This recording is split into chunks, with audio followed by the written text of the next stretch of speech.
네, 진사로입니다. 60일의 한능검 기본 31번부터 계속하여 해설 강의 이어가겠습니다. 자, 가운동에 대한 설명으로 옳은 것은 하고 물었어요. 자, 가특별 사진전 해가지고 사발통문, 장태, 공주, 우금치, 전적 뭐 이렇게 나와 있습니다. 이 사발통문 보면은 봉기의 주모자가 드러나지 않게 작성된 문서라고 되어 있는데, 여기에 이 봉기에 참여된 분들의 이름이 이렇게 원형으로 써 있어요. 그래서 이제 사발통문이라고 붙인 게, 여기 사발을 엎어놓고 옆에다 썼는데, 이렇게 이제 원형으로 썼다는 게 주모자가 드러나지 않게 됐다라는 거죠. 만약에 이렇게 첫 줄부터 쓰게 되면 당연히 주모자가 맨 처음에 들어갈 테니까 일부러 원형으로 쓴 거고, 한편으로는 이 당시에 농민군들이 갖고 있던 평등적 개혁 사상을 엿볼 수도 있다라는 그런 의미가 있습니다. 자, 그 다음에 장태, 황룡천 전투에서 사용한 농민군의 무기라고 되어 있는데, 이게 뭐냐면은 이렇게 이제 비탈진대, 뭐 평지든 비탈진대에서는 굴려요. 굴리면서 관군 쪽을 향해서 가는 겁니다. 그럼 관군이 총을 쏘겠지만 총이 여기 박혀서 이제 그 뒤에서 밀고 있는 농민군한테는 피해가 가지 않게끔, 그렇게 만든 무기라고 보면 돼요. 황룡천 전투 나왔죠. 그 다음에 우금치 전적. 자, 농민군이 일본군과 관군을 상대로 격전을 벌였던 곳이다라고 되어 있습니다. 여기서 이제 그 일본군의 총에 맞고 농민군들이 이제 돌아가시면서 이 운동이 좌절됩니다. 바로 동학 농민운동이죠. 자, 동학 농민운동에 대한 설명으로 옳은 것을 찾아라 그랬는데, 선지의 정답은 금방 보이네요. 2번. 전개 과정에서 집강소가 설치되었다.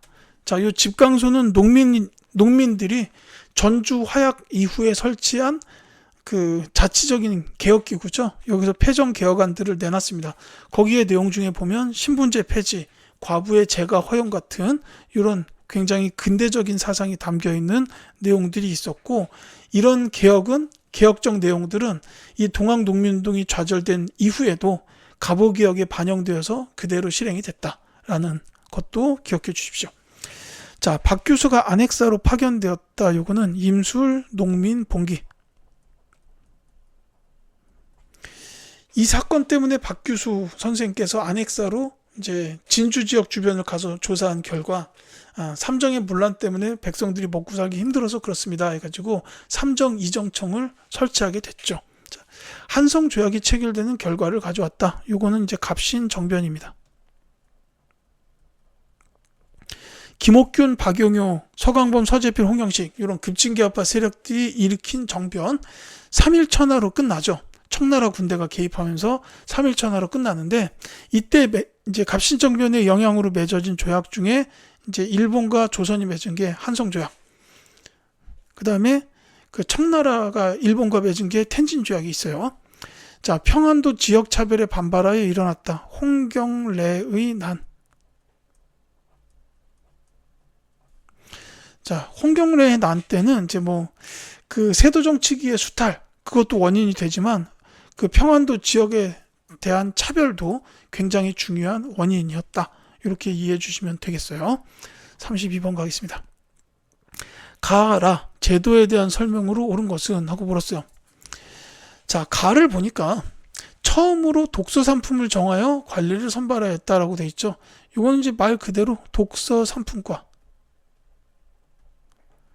이게 이제 통일신라 시대의 원성왕 때 실행됐던 정책이에요.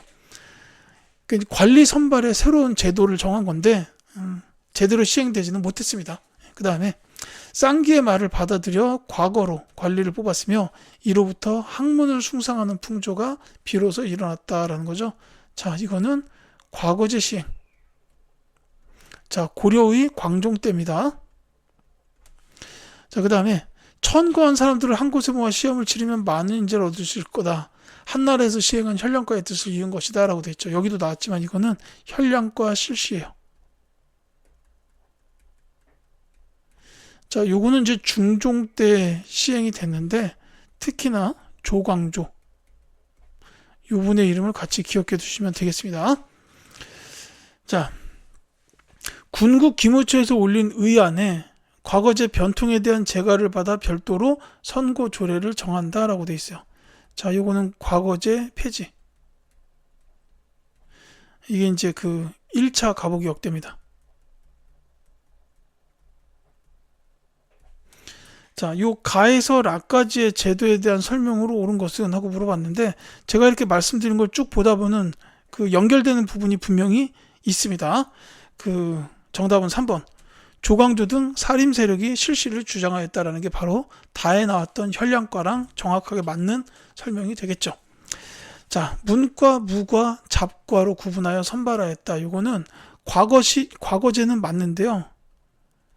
조선시대의 과거제입니다. 조선시대. 고려시대에는 그 제술과, 명경과, 잡과, 승과 이렇게 4개가 있었어요. 자, 제술과는 말 그대로 이제 논술 형태의 서술형 문제예요. 그리고 명경과는 그 유학 경전의 그 내용을 가지고 보는 시험이라고 보시면 되겠고, 이 잡과는 이제 여기 조선 때 잡과도 마찬가지예요. 이 잡과는 기술 관리들을 선발하는 과거, 그 다음에 여기 승과는 스님들을 선발하는 과거제입니다. 그러니까 이를테면 보조국사 진울 이런 스님도 승과에 급제를 하셨던 분이에요. 근데 이제 조선시대의 과거제에 보면은 승과가 없죠. 그리고 뭐 제술과, 명경과는 문과로 통합이 된 거고, 여기서 이제 무과, 이제 무인들을 뽑는 과거제인데, 고려에도 무인은 있었지만 무과는 없었어요. 왜냐하면 고려시대 때는 그냥 그 전쟁에서 공을 세우는 것 자체가 그 무관으로 들어가는 길이었다. 이렇게 보시면 되겠습니다. 자, 신라 원성왕 제2시기의 시행이 맞지가 않죠. 이거는 독소산품과고, 그 다음에 조광조 등 살림세력 현량과 맞고요. 이거는 광무기역 이전에 있었던 1차 가보기역이다라고 말씀을 드렸습니다. 그렇기 때문에 정답은 3번이었다라고 보시면 되겠죠. 33번 가겠습니다. 가에 들어갈 단체로 옳은 것은 하고 물었어요. 민중을 계몽하자 가해 활동. 자, 서재필, 윤치호 이런 역할들이 있네요. 자, 독립신문이 발행되고 널리 읽히는 장면을 표현했다. 수백 명이 모인 토론의 장면을 빔 프로젝터로 실감나게 표현한 게 대단했다. 뭐 이렇게 나왔습니다. 자, 독립신문 나왔으니까 이 단체가 금방 나오겠죠. 독립협회입니다. 자, 신민회. 요 신민회는 뭐 애국개몽운동 단체 중에 하나로서 뭐 안창호, 양기탁 같은 분들이 세우셨죠. 그 오산학교나 대성학교 같은 교육활동, 태극서관에서 서적보급, 뭐 자규에서 설립도 했었고, 그 다음에 이제 일제강점기로 들어갈 걸로 예상을 하고서 국외 독립운동 기지였던 신흥강습소를 만들기도 했어요. 백오인 사건으로 와해된 단체죠. 자, 대한자강회, 이건 이제 고종의 강제 퇴위를 반대했던 애국개몽운동 단체 보시면 되겠고, 조선어학계는 그 한글 맞춤법 통일한 제정 내지는 우리말 큰사전의 편찬을 추진했던 이런 이제 일제강점기 때 조선어 연구단체다. 이렇게 보시면 되겠습니다. 34번 갈게요. 밑줄근 이주학에 대한 설명을 옳은 것은, 자, 네덜란드 헤이그에 있는 이준 열사 기념관인데, 그는 대한제국의 외교권을 박탈한 이주학의 부당함을 세계에 알리기 위하여 이상설 이휘종과 함께 만국평화회의의 특사로 파견되었었다 라고 되어 있습니다. 자, 헤이그 특사에 대한 얘기죠. 이 조약은 그렇다면 뭐냐? 바로 나와야 하는 을사늑약. 자, 을사늑약에서는 대한제국의 외교권을 박탈한 것도 물론 있지만 또 한 가지 중요한 게 통감부가 설치되어서 통감 정치가 시작됐다. 이 사실입니다. 그래서 정답은 4번이 되겠죠. 자, 청일전쟁의 배경이 되었다. 요거는 이제 동학농민운동하고 관련이 돼요. 왜냐면 이 동학농민운동이 발생하니까 이 정부에서 또 청나라한테 와서 동학농민운동 좀 진압해 주세요라고 요청을 해요. 그러니까 청나라가 들어왔는데, 그러니까 텐진조약의 조항에 의해서 청나라가 일본에게 사전에 통지했고 일본도 따라서 조선 땅으로 들어옵니다. 그러면서 일본이 경복궁을 불법 점령하고 청나라한테 선전포고 없이 이제 포격을 쏘면서 전쟁이 시작됐다. 이렇게 되는 거죠. 자, 최애국 대우의 조항이 들어있다. 이게 처음으로 최애국 대우가 들어간 건 조미수호 통상조약.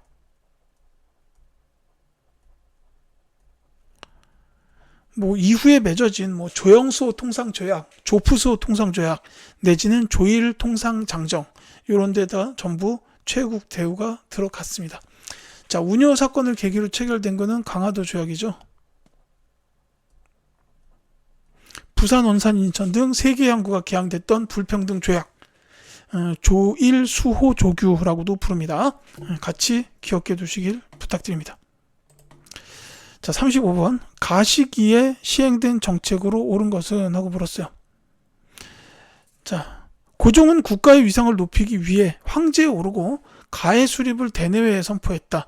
이 시기에 고종이 머물렀던 덕수궁에서 그 흔적을 찾아보고 싶다라고 되어 있습니다. 자, 뭐 정관원, 중화전 이런 게 나와 있는데, 자, 가의 수립을 대내외에 선포했다. 황제에 올랐을 때죠. 따라서 대한제국입니다.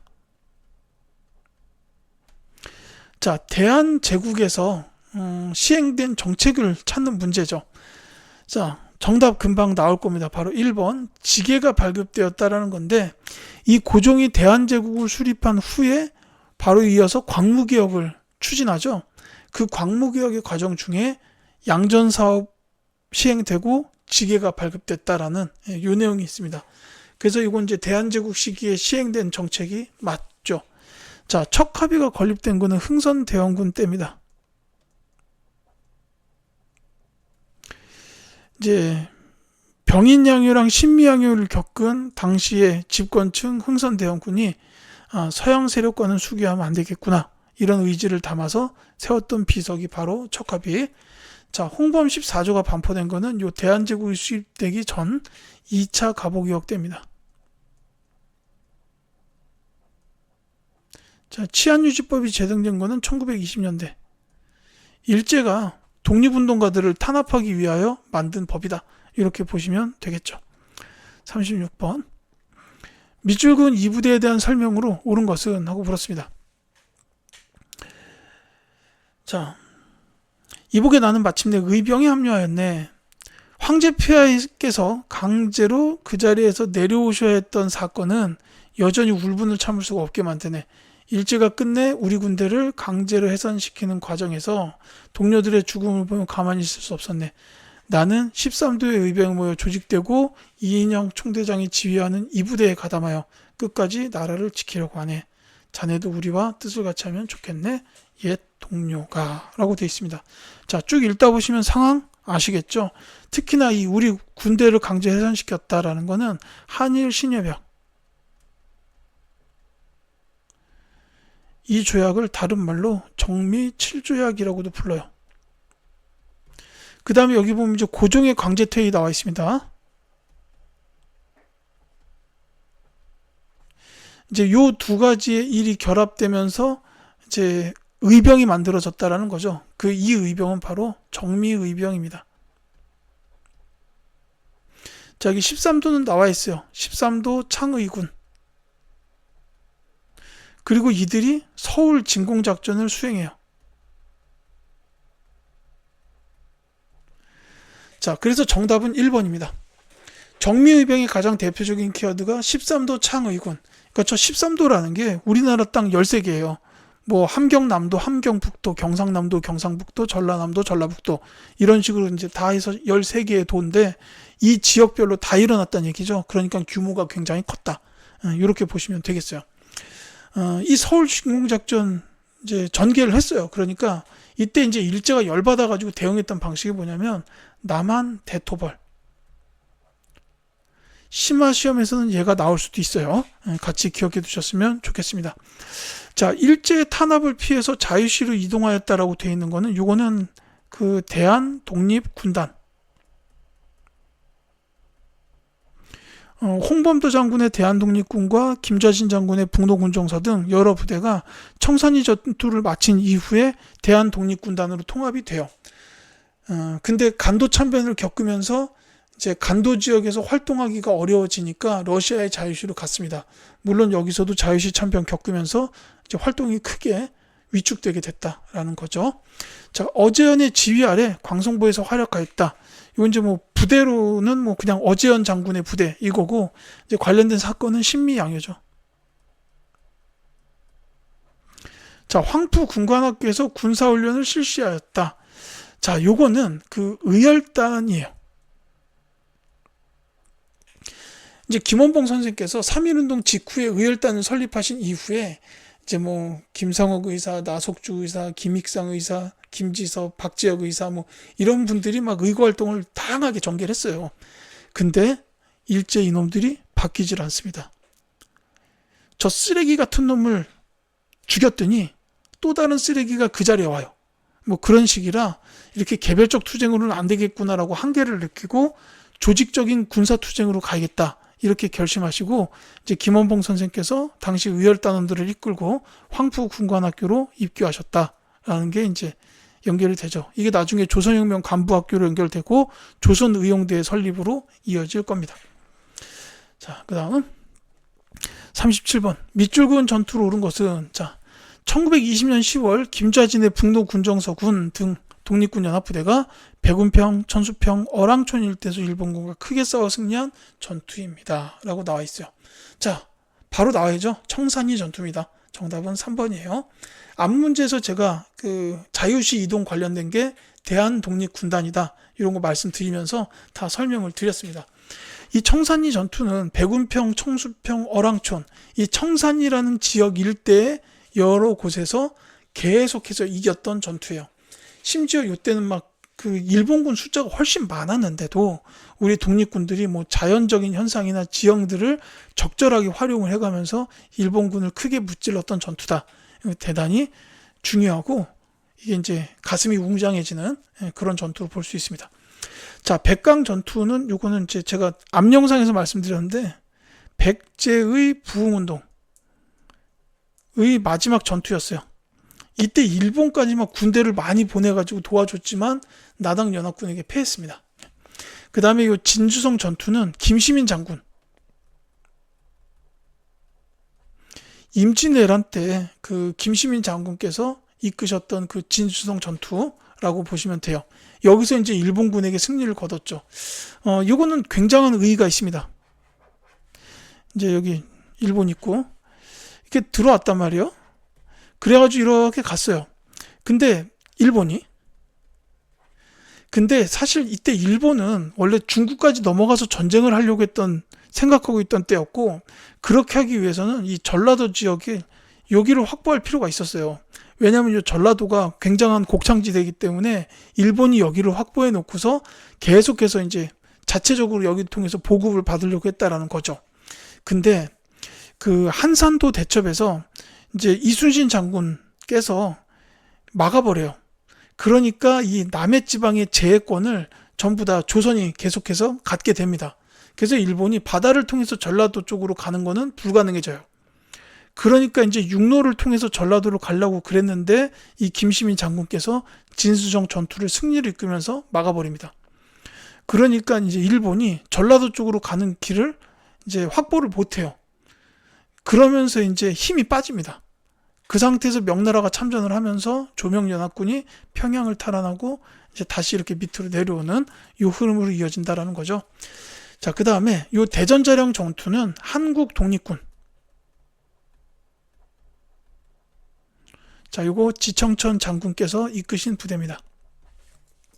자, 이렇게 보시면 되겠죠. 죄송합니다. 38번 먼저 갈게요. 가해당하는 인물로 옳은 것은? 하고 물었습니다. 이 시는 일제강점기 민족 저항 시인 가의 대표적인 작품입니다. 그는 조선은행 대구지점 폭파 사건에 연루되어 수감 생활하던 당시에 수임번호를 따서 호를 지었습니다. 이제 그의 시를 노래로 만나보겠습니다. 라고 되어 있습니다. 자, 광야라는 작품이 나와 있죠. 자, 광야.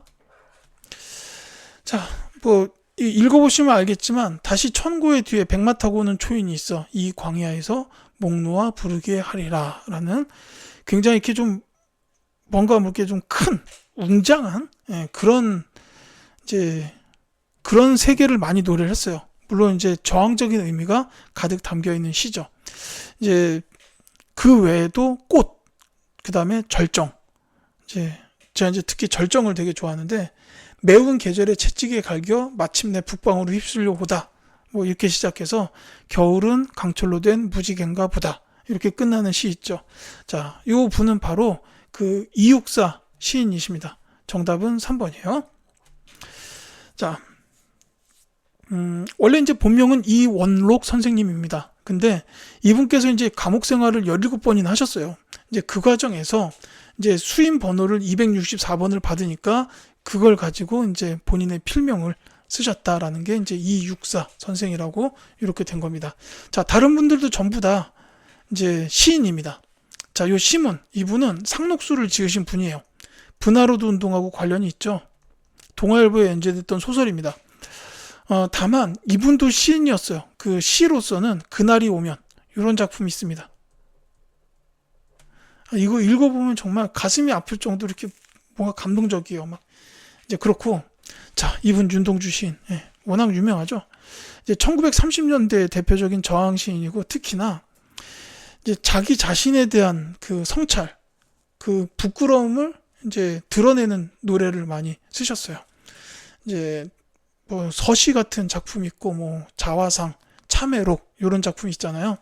하늘과 바람과 별과 시, 이 책을 사서 읽어보시면 도움이 크게 될 겁니다.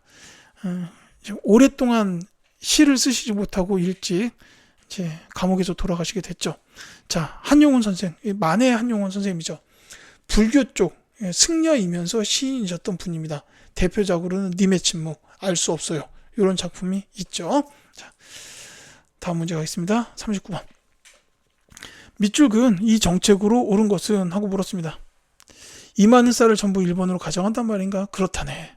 일제가 20년부터 실시한 이 정책으로 쌀 생산량이 늘었지만 우리 사정이 더욱 나빠졌다네. 자, 산미 증식 계획입니다.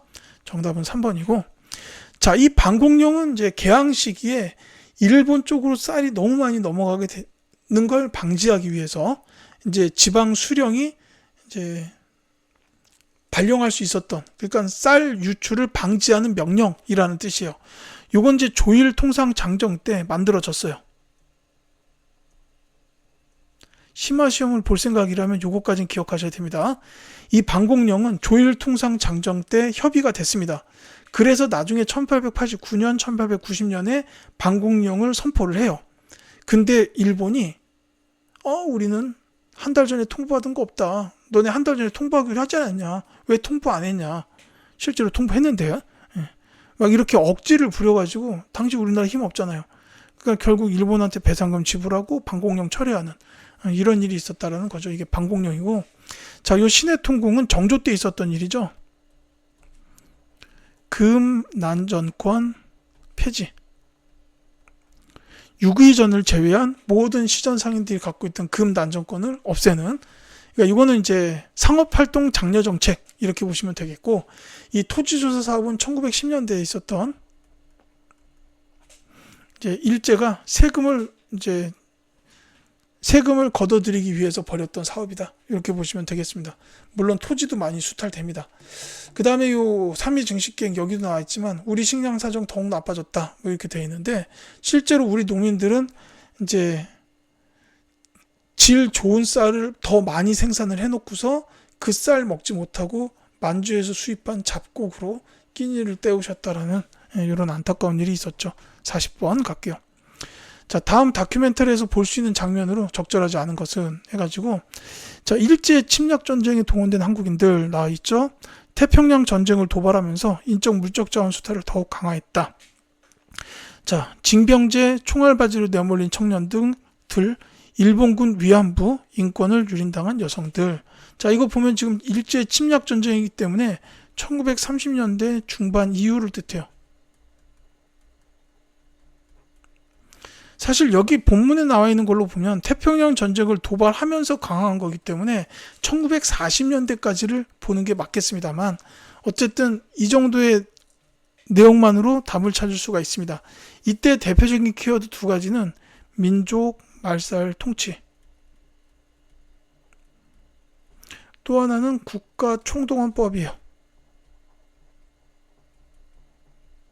지금 여기서 말하는 징병제라든지 이제 위안부 이런 것들이 이제 국가 총동원법 관련돼서 총동원하는 이런 수탈 활동에 있었다라는 거죠. 자, 이게 이제 관련된 내용을 찾아달라고 했는데 옳지 않은 거였죠. 예. 자, 태형을 지평하는 헌병경찰, 요건 이제 1910년대입니다. 헌병경찰에다 태형이잖아요. 그래서 이제 시기상 맞지가 않습니다. 1번이 정답이 되겠죠. 자, 강제징용으로 끌려가는 게 국가총동원법, 공출로 가마솥을 뺏기는 것도 국가총동원법, 그 다음에 황국신민서사에 암송하는 거는 민족말살 통치의 일환이었다. 이렇게 보시면 되겠습니다. 그러니까 나머지 세 개는 전부 1930년대 중반 이후 일제의 침략전쟁이 확대되던 시기에 있었던 일들이 맞죠. 다큐멘터리에 들어갈 겁니다. 자, 이렇게 해서 40번까지 말씀드렸고요. 이제 41번부터 설명할 마지막 영상 좀 이따가 바로 이어서 녹화하도록 하겠습니다.